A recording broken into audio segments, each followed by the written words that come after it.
Burung dikunyah-kunyah. Oke, perkenalkan kami dari kelompok 7 ingin mempresentasikan hasil diskusi kami. Perkenalkan nama kelompok kami, saya sendiri sebagai moderator Fahmi Andreas Malau. Dan kawan saya ada Stefanus dan Damara. Oke, kami akan mempresentasikan hasil diskusi kami. Oke, baik teman-teman, yang kami bahas di sini adalah bab 7 tentang apa itu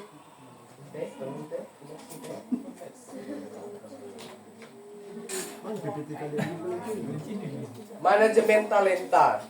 Talenta ini maksud di sini adalah seluruh potensi yang ada dalam paroki yang bisa dikembangkan atau menjadi modal dan dikerahkan, dikelola untuk mencapai tujuan. Artinya di sini kita sebagai calon katekis kita kan ditugaskan nantinya kita PPL. Mana PPT yang mana? Kita nanti berpastoral, itu juga termasuk talenta kita. Membantu orang-orang. Di sini ada landasan biblisnya, yaitu terdapat di Yohanes bab 15 ayat 16 yang menyatakan bahwa bukan kamu yang memilih aku, tetapi akulah yang memilih kamu. Dan aku telah menetapkan kamu supaya kamu pergi untuk menghasilkan buah, dan buah itu tetap, supaya apa yang kamu minta kepada Bapa dalam namaku diberikan kepadamu. Sangat jelas sekali di sini teman-teman. Kita diutus, kita punya talenta masing-masing. Yang artinya apa? Supaya talenta kita berbuah. Berbuah untuk apa? Untuk menghasilkan buah yang limpah.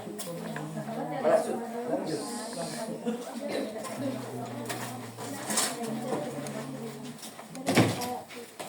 Oke, yang kedua itu data sebagai basis.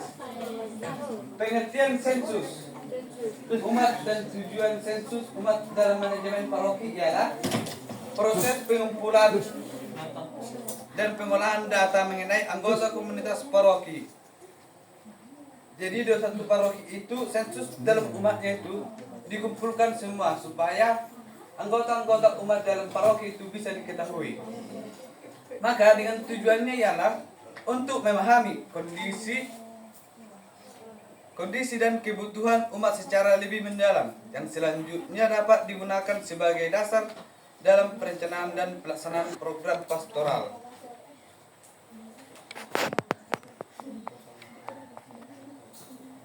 Yang ketiga itu talenta pemimpin baru.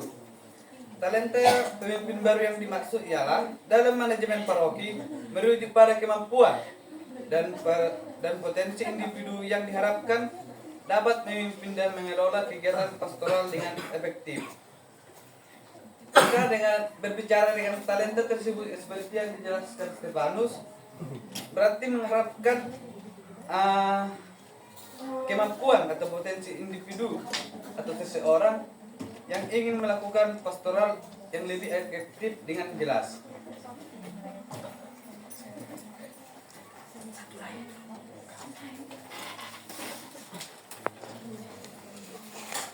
Selanjutnya adalah OMK sebagai cikal bakal dari kaderisasi. Yang pertama itu wadah pembinaan. Kita tahu teman-teman, kalau misalkan kita balik kampung, karena kita ada sekolah di Setakat nih, pasti kita disuruh orang-orang sana kan untuk membina OMK. Betul? Makanya kita tunggu jadi pembina. Kemudian itu adalah pengembangan keterampilan. Ya kita tahu dong, kita di sini kan punya keterampilan. Kita sekolah di sini punya keterampilan. Kalau tak punya keterampilan, apa buat kita di sini? Kemudian partisipasi aktif. Kita itu harus aktif. Apalagi kita sekolah di Setakat. Kita pulang kampung, tidak berbaur dengan masyarakat hidup. Apa fungsinya? Kemudian jaringan sosial. Jaringan sosial ini penting. Karena kita harus kan merangkul satu sama lain, berhubungan, betul enggak? Betul. Kemudian apa tuh? Penerus kepemimpinan. Itulah fungsi kita. kita jadi pemimpin. Kita istilahnya regenerasi. Regenerasi pemimpinnya udah tua-tua. Kita yang muda-muda nih jadi pemimpinnya. Oke, terima kasih. Baik, itu tadi penjelasan dari bab 13. Selanjutnya ini adalah bab 14, yaitu tentang manajemen kesukarelaan. Dari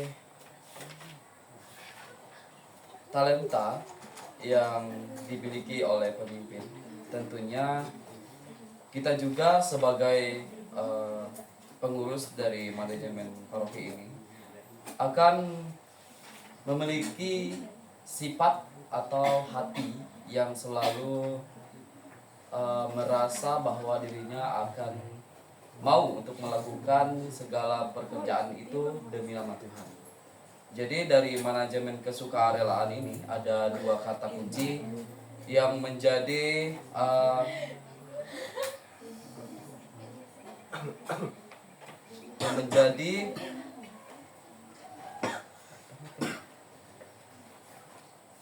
hal yang sangat menarik bagi saya sehingga dapat saya cermati, yaitu yang pertama ada suka dan rela. Dari kata sukarela ini, dua kata suka dan rela, dari kata suka yaitu adalah tindakan tanpa paksaan yang muncul dari dalam. Jadi dengan adanya rasa suka sehingga itu membuat kita melakukannya dengan penuh keikhlasan. Oleh sebab itulah muncul ada juga kata rela. Jadi sukarela itu karena kita memiliki harapan untuk mendapatkan ganjaran dari Tuhan. Oleh sebab itu dengan sukarela kita mau melakukan segala sesuatu, terutama untuk manajemen paroki dalam paroki. Jadi apapun yang kita lakukan dengan suka biasanya itu muncul dari dalam. Karena itu hasilnya menjadi lebih maksimal karena kita melakukannya dengan penuh suka hati. Bukan sesuka hati kita ya, tapi dengan penuh rasa suka atau cinta gitu. Jadi sementara kata rela ini tidak mengharapkan dan menerima pamrih dari pekerjaan atau hal yang dilakukan dengan suka. Jadi kita tidak menginginkan imbalan dari orang-orang ketika kita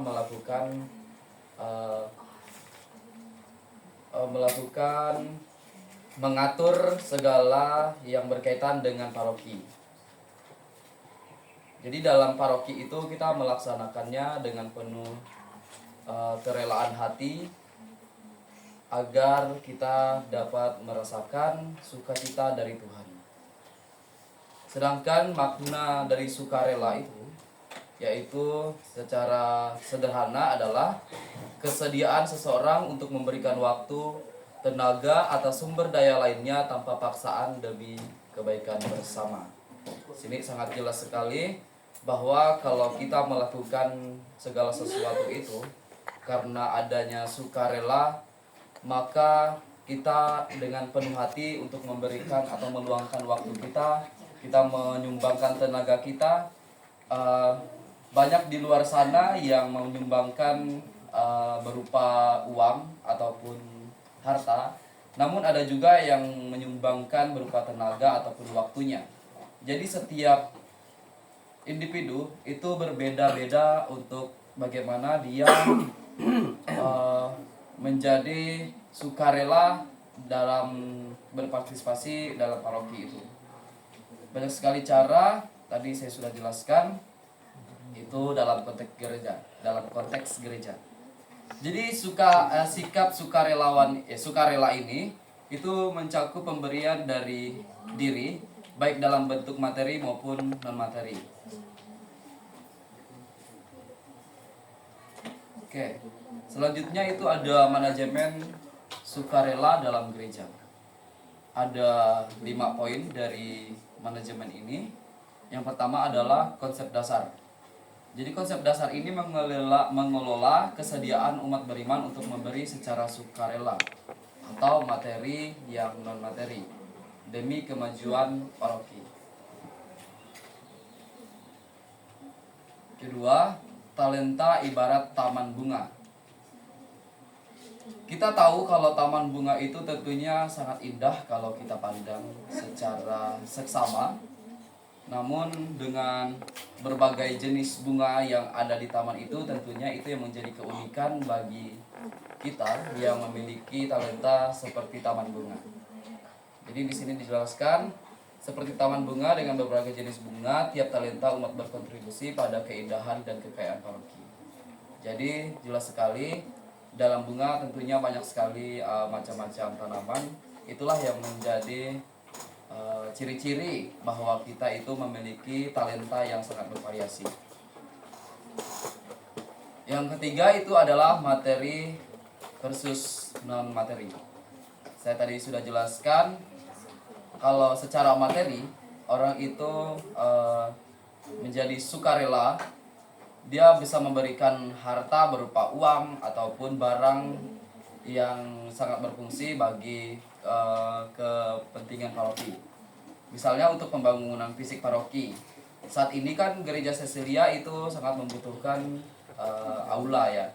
Jadi kontribusi dari umat itu dapat berupa uang ataupun barang untuk menyelesaikan pembangunan aula paroki yang ada di Santa Cecilia, di paroki Santa Cecilia. Dan sama juga seperti non materi itu ada yang meluangkan waktunya untuk mencari donasi atau donatur dari luar, sehingga ini sangat berkontribusi dalam pembangunan aula paroki yang ada di Santa Cecilia. Saya hanya mengambil sampel Santa Cecilia ya, karena pada saat ini emang itu yang sedang diusahakan oleh paroki Santa Cecilia untuk pembangunan paroki. Dan poin keempat itu ada pendekatan. Yang poin keempat ini ada 2 poin. Yang pertama itu pendekatan hati dan komunikasi terbuka untuk mengajak umat berkontribusi sesuai kemampuan. Jadi lewat pendekatan ini tentunya kita memiliki komunikasi yang secara terbuka ataupun secara langsung gitu untuk mengajak umat itu agar mereka berkontribusi sesuai dengan kemampuan mereka. Seperti yang saya jelaskan tadi, ada yang menyumbangkan uang atau harta lainnya serta meluangkan waktu ataupun tenaganya. Dan poin yang kedua itu tidak memandang lebih tinggi pemberi materi dibandingkan non materi. Jadi semua pemberian yang diberikan secara baik itu materi ataupun non materi itu sama artinya, karena kita di dalam gereja itu tidak melihat siapa yang paling baik dan siapa yang paling buruk. Oleh sebab itulah kita dalam satu gereja disatukan, ada yang suci, ada yang sedikit suci, ada yang menuju kesucian, ada yang sudah suci, ada yang tak suci. Oleh sebab itulah dari setiap apa yang kita lakukan dalam sukarela itu menjadi kesamaan, tidak ada timpang tindih ataupun tinggi rendahnya dari kesukarelaan yang diberikan dari umat dalam gereja. Dan poin kelima itu adalah pendataan. Mengenali talenta untuk melalui sensus atau kuesioner atau potensi sukarela mereka dapat dikelola sesuai kebutuhan paroki. Dari pendataan ini tentunya kita mengenali setiap kemampuan umat untuk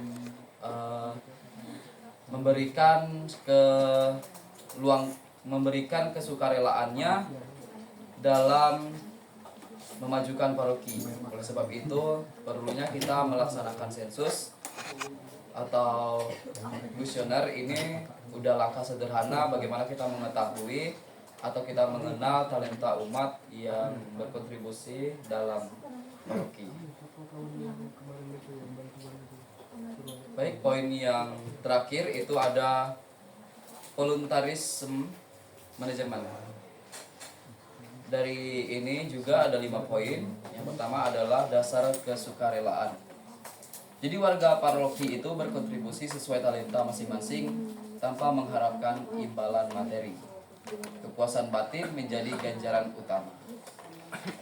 Kembali lagi kepada kesukarelaan. Sudah sangat jelas sekali dasar kesukarelaan ini, bahwa setiap masing-masing itu tanpa mengharapkan imbalan yang mereka dapat. Yang kedua adalah apresiasi sederhana. Tentunya kita kalau ada orang yang mau meluangkan waktunya atau dengan sukarela untuk memajukan paroki, kita ada apresiasi sederhana terhadap mereka agar mereka dapat merasakan bahwa kita sungguh sangat solidaritas dalam segala tindakan, terutama dalam memajukan paroki yang ada di tempat kita tinggal sekarang. Jadi meskipun tanpa pamrih juga perlu diapresiasi seperti ucapan terima kasih tentunya ya, yang lebih sederhana, ataupun dengan tepuk tangan, atau dikenal dengan acara paroki sebagai bentuk penghargaan. Dan yang ketiga, reward spesial. Untuk volunteer istimewa biasanya diberi kehormatan khusus seperti kesempatan duduk di depan atau perkenalan kepada pejabat gereja atau akses khusus saat acara-acara penting. Dan yang keempat, mencegah pamrih. Ini maksudnya kita harus secara baik memastikan kesukarelaan itu tetap harus tulus tanpa menjadi ajang pamer atau persaingan. Ini yang menjadi cara untuk mencegah pamrih. Dan yang kelima itu tugas Dewan Paroki. Dewan Paroki tentunya mengelola talenta warga demi kemajuan umat yang berkualitas. Tugas Dewan Paroki ini sangat utama, terutama dalam mengelola talenta warga agar paroki itu menjadi paroki yang maju dan juga berkualitas. Jadi Dewan Paroki ini juga mereka bekerja secara sukarelawan tanpa mengharapkan imbalan yang mereka dapat. Oke teman-teman, materinya telah selesai, saya kembalikan ke moderator. Oke, sekian dari hasil presentasi kami. Sekarang kami membuka sesi pertanyaan dengan dua penanya. Untuk memilih orangnya, saya kasih sama Damara. Kau moderator. Ya.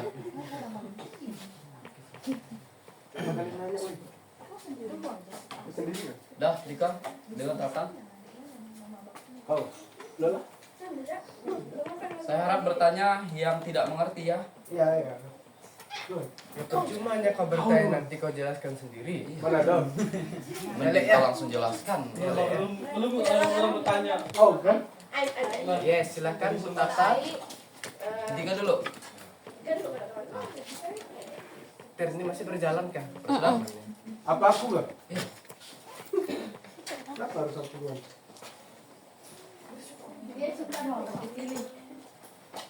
Enggak, aku. Enggak perlu. Oke.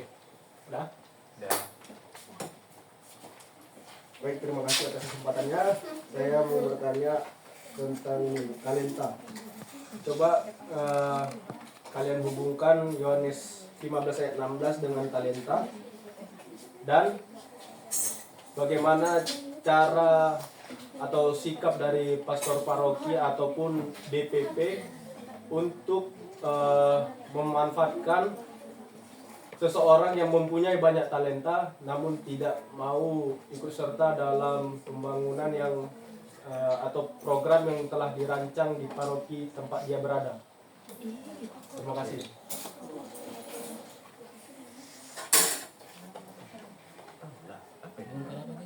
Hubungkan Yohanes bab 15 ayat 16 sama orang-orang yang banyak talenta tapi tak mau. Bukan, bijak kau sana. Bagaimana mau jawab? Ini menyatakan apa? Hubungkan Yohanes 15 ayat 16 itu dengan talenta. Oke. Kata? Baik, terima kasih atas kesempatan yang diberikan oleh kelompok. Yang mau saya tanyakan di sini, tanggapan gak sih dari kalian? Kan misalnya akan terjadi nih suatu kasus di mana di suatu paroki atau di stasi tersebut tidak ada yang mau ikut terlibat dalam apa yang dijelaskan tuh? Dalam penerusan pembinaan gitu. Yes. Bagaimana cara kita meyakinkan anggota paroki bahwa kepengurusan itu dalam paroki itu sangat penting. Baik, terima kasih. Saya ralat ya, ini bukan kasus tetapi peristiwa saja. Iya. Kalau kita katakan kasus itu terlalu lebih kasar ya. Jadi kita anggap peristiwa saja ya. Yes. Oke, silakan langsung jawab. Ustaz. Oke, Dari yang mana lo? Dika kah? Atas. Panjenengan Dika. Panjenengan Dika. Monggo silakan. Silakan slide yang pertama. Ayo, oke. Monggo, Prabu. Oke, baik, terima kasih. Saya akan coba menjawab pertanyaan dari Dika. Tadi Dika bertanya, coba hubungkan ayat kitab suci ini dengan talenta yang pertama ya. Oke, di sini kan kita kena baca ya, teman-teman sekalian. Ini dia dikatakan lah, bukan aku yang memilih kamu, tapi akulah yang memilih kamu, dan aku telah menetapkan kamu supaya kamu dan pergi dan menghasilkan buah, dan buah itu tetap, supaya apa yang meminta kepada Bapa dan dalam namaku diberikan kepadanya. Artinya apa, teman-teman dan Dika? Ya. Kita istilahnya diberikan kemampuan khusus, diberikan talenta yang kan satu-satu. Kita tidak mungkin lah kita tak punya talenta.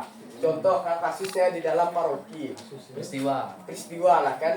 Misal Dika pandai bernyanyi mazmur, kan Dika pandai bernyanyi mazmur, ya Dika lah mengisi mazmur, itu kan talenta kayak kau miliki. Contoh Ayong Lena pandai dirijen, Ayong Lena dirijen. Yang istilahnya tidak punya kemampuan soft skill yang di istilahnya yang berat-berat, di istilahnya mengeluarkan seni apapun kemampuan itu kan, ya, bersih-bersih gereja itu juga bisa. Itulah talenta kita Dika. Anda punya talenta, Anda harus kembangkan itu, jangan Anda pendam. Ingat, agar menghasilkan buah limpah.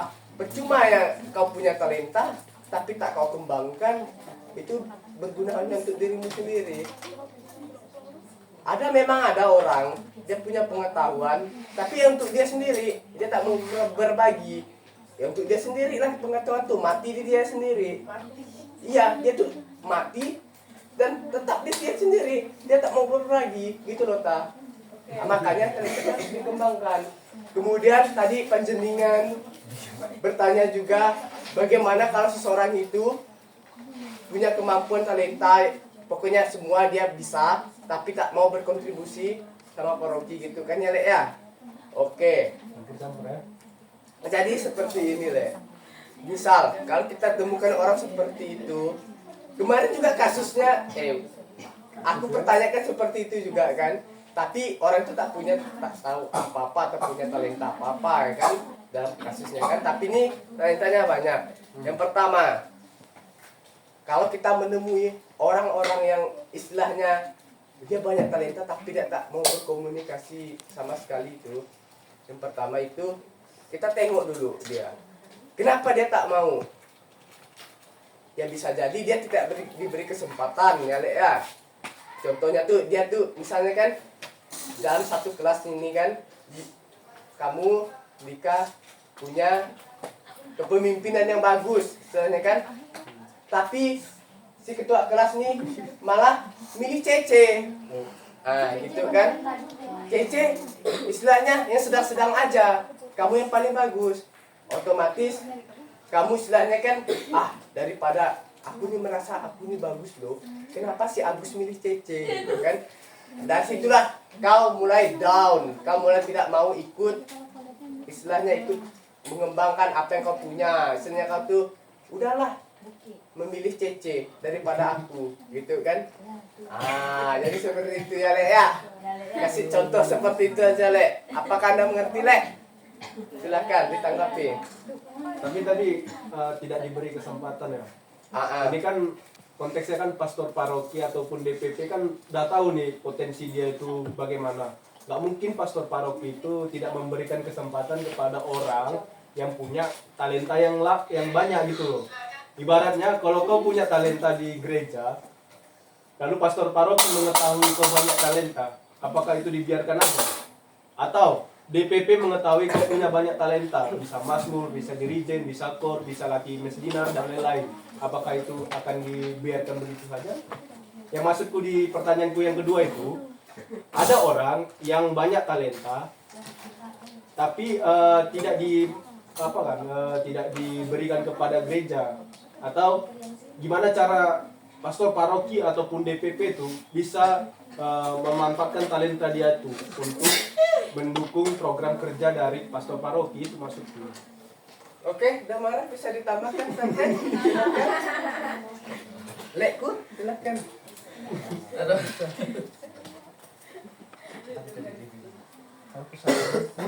Tadi hubungannya itu ya saya jelaskan lagi ya. Hubungan talenta dengan landasan biblis ini tentunya kita itu kan memiliki banyak talenta yang berbeda ya. Tadi saya juga jelaskan seperti taman bunga, jadi bervariasi setiap orang itu. Dan kaitannya dengan landasan biblis Yohanes 15 ayat 16 ini, di situ kan dia mengatakan bukan kamu yang memilih aku, tetapi akulah yang memilih kamu. Jadi dalam talenta itu kita sudah diberikan talenta masing-masing, kemampuan kita, sehingga kita dipilih. Bagi kita yang bisa mazmur, kita itu secara tidak sadar kita memiliki kesukarelaan untuk bermazmur. Karena apa?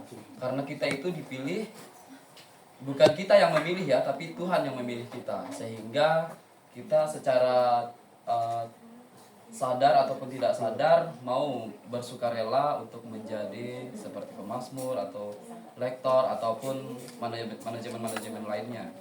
Hubungannya itu adalah bagaimana kita melakukan atau melaksanakan apa yang kita miliki demi kemuliaan nama Tuhan dan juga kemajuan bersama.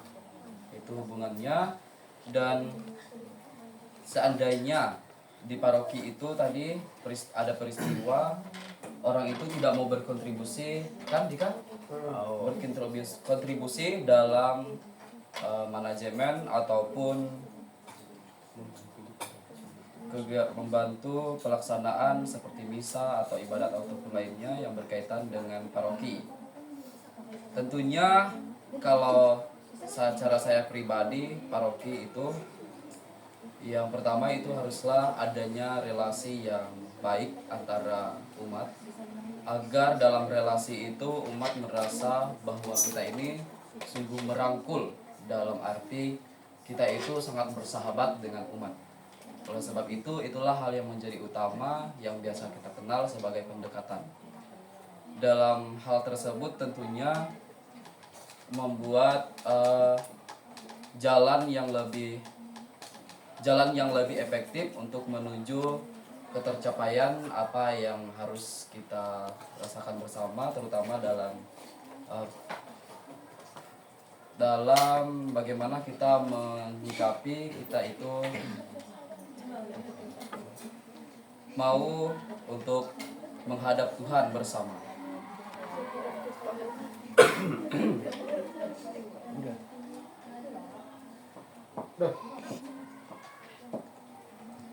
Karena kalau saya yang menjadi sebagai dewan atau DPP ataupun pastor paroki, saya belum bisa merasakan, saya belum pernah melakukan hal seperti itu dalam menangani peristiwa yang telah terjadi. Tetapi dengan penerkaan saya cuma bisa memberikan penjelasan seperti itu. Bagaimana, Lek?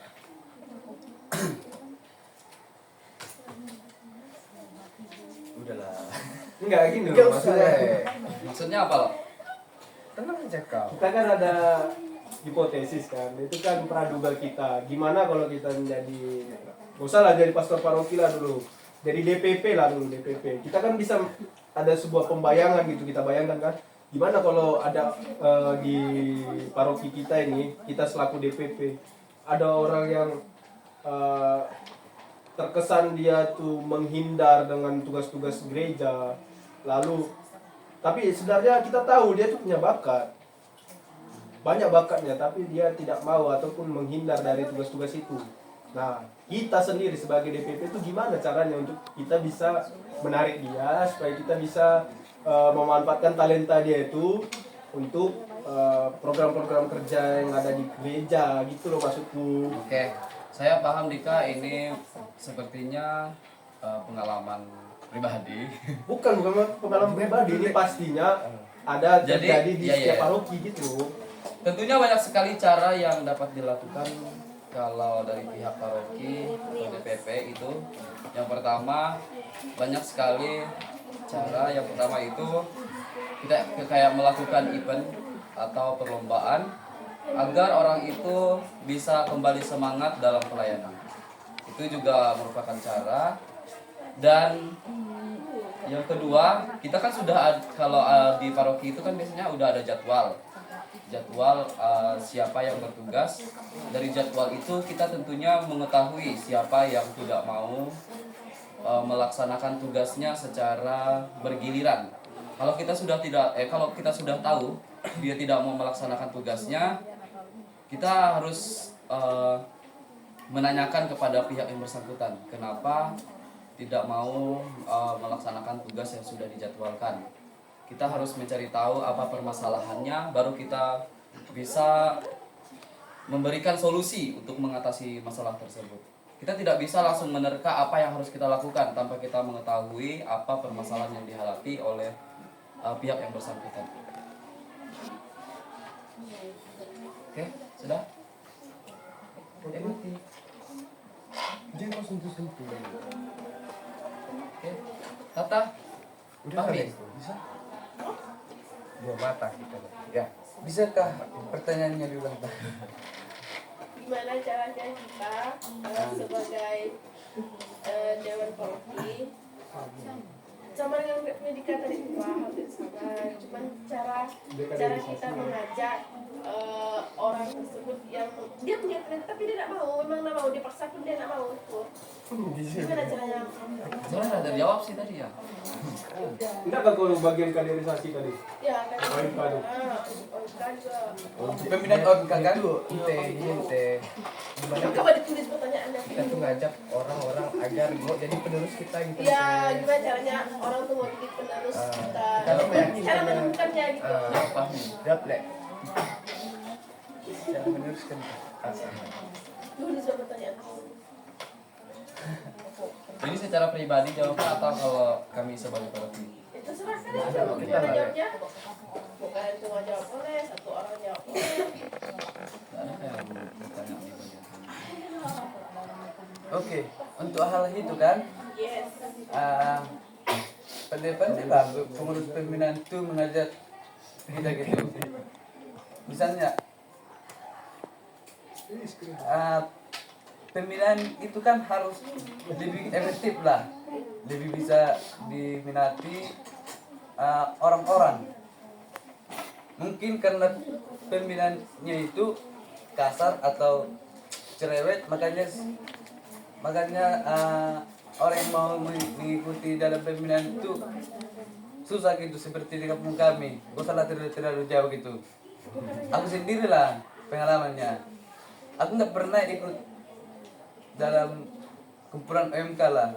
Karena apa? Karena pembinaannya itu gimana? Judes orangnya. Orangnya ganteng tapi mukanya gak ramah. Jadi kalau aku pun ikut nanti enggak ada gunanya. Kalau misalkan pun ada talenta aku, enggak dia yang dipilih. Enggak aku yang dipilih, tapi anaknya yang dipilih. Gimana lah supaya mengembangkan bakat anaknya, tapi bakat orang-orang yang di dalam satu komunitas itu enggak dipikirkan gitu. Jadi istilahnya di situ egoisan lah. Makanya kalau orang ditanya sama aku, kenapa kau enggak ikut bergabung dalam komunitas? Tidak ada asap kalau nggak ada api. Itu yang aku bilang. Jadi kalau nggak bagus pembinaannya, ngapain saya ikut? Yes. Pak. Iya. Baik Pak. Terima kasih. Saya sedikit mau kan dari pengalaman pribadi. Ya.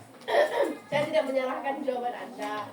Cuman yang saya mau tegaskan di sini, bagaimana caranya menarik Anda agar Anda ingin terlibat aktif gitu. Jadi penerusnya, Anda kan tidak mau. Jadi cara agar Anda ingin terlibat itu gimana? Ingin jadi penerus.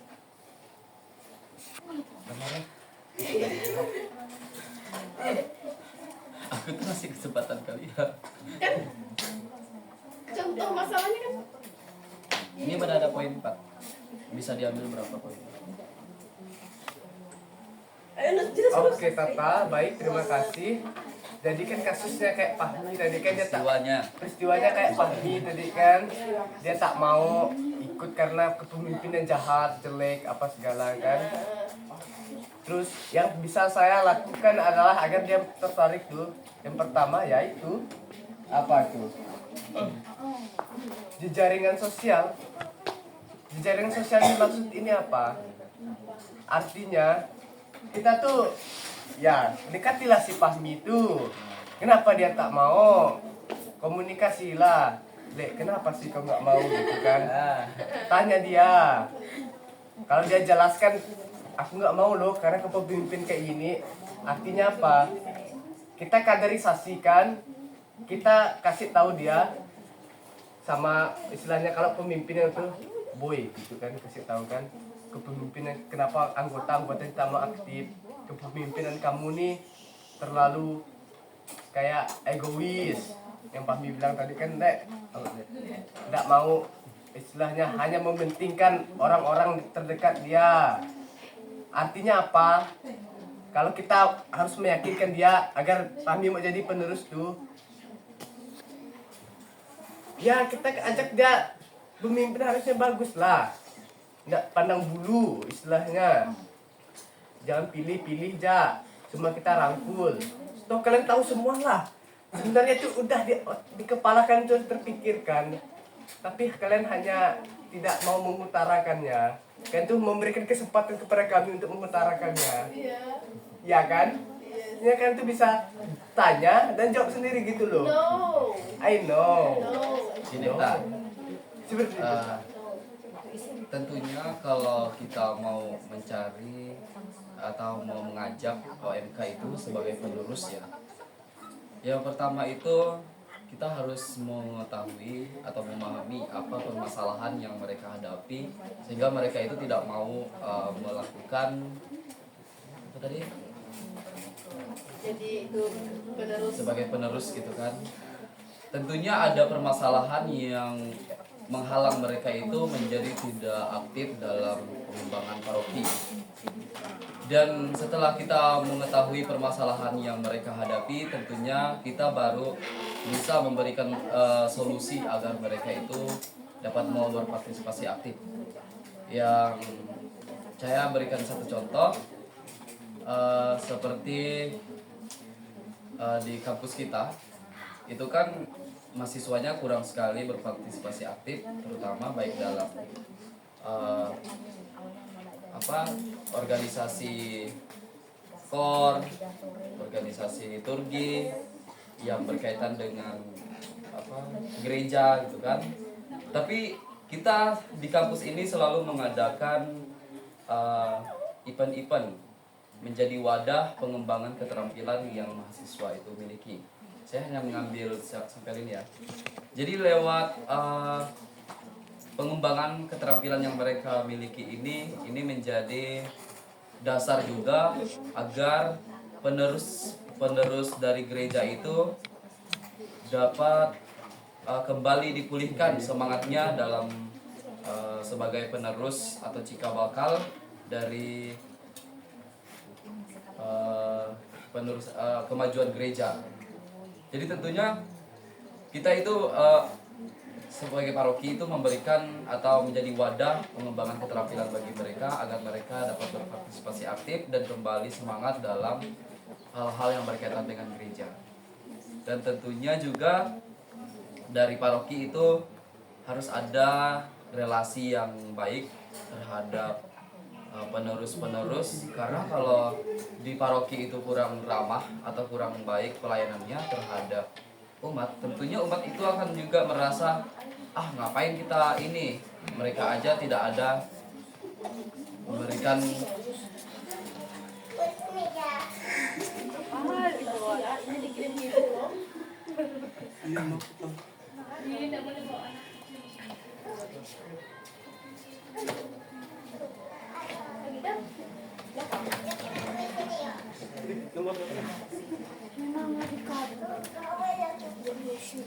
Tentunya kita memiliki rasa sukarela untuk menjadi wadah pengembangan keterampilan bagi penerus gereja. Gitu. Baik, terima kasih Demara jawabannya. Saya sudah paham. Dua pertanyaan saja. Iya. Kan kami lagi Tutup lah. Iya. tutuplah. Oke, baik, sekian hasil dari pertanyaan kami. Presentasi kami, walaupun masih banyak kekurangan, belum sajalah digulung-gulung, dikunyah-kunyah. Waalaikumsalam. Selamat. Terima kasih.